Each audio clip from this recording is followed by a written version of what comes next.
When India Independence Day Mangtura Kanunau local khom zong zong te in Zavain Central UME Mingin Chibai Kabu Kachau when Hian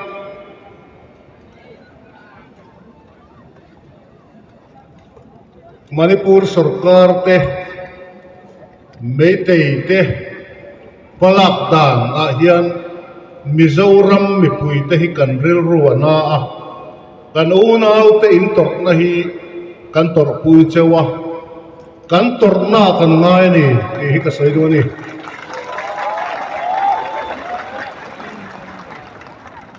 voinia har satakin nam chan na na ramria front line na duty tele huna thei to patang tu te po zana chibai kan buk chewa India sarkar le Manipur sarkar ten minen kol dana hian kan du khop athling lawani ti achianga chowang chuan pitam takin nunna anchana liam tuar tam tak an omani ti kan hria a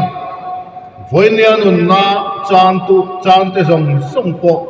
kan tor pui tak zeta an kalsan an chung te le zona thlang mi pui zong song te pathian in minom pui sela voinia liam tuar te po andam le thuai theina turin kan tong trai pui theu atulani voinia hian helai muna kan local chan in hria a Zome steering committee ten min soma po hian local hi kan tum renga amai ro chu kontra nei ahara khulama nasa takin kan buaya mi enge mozat sahim na zongin ral tlanin an lokala chong te buai puile kong frangin kan man lel ve hle a Central UME ang hian local kan tum na hian aray to amaro chu kan man lei thei lowa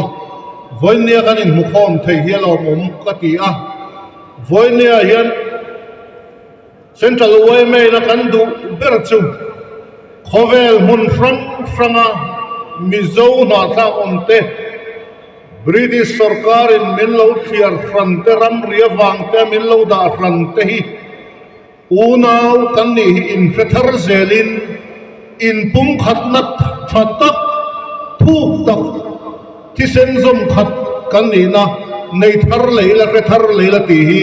Central UME chona du tak zet ani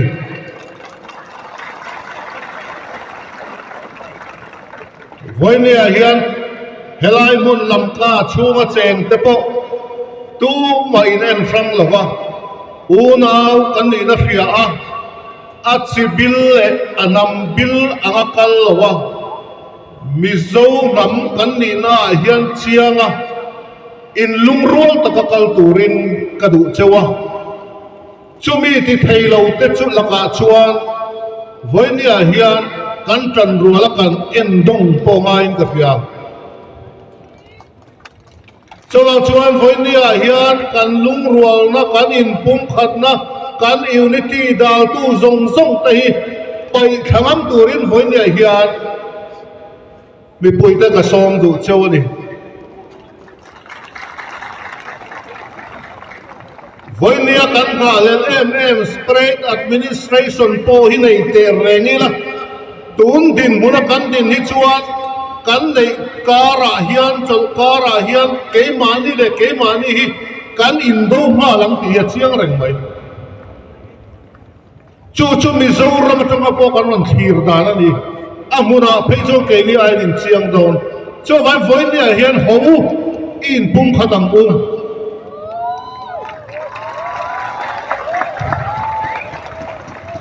ngai to na dam tak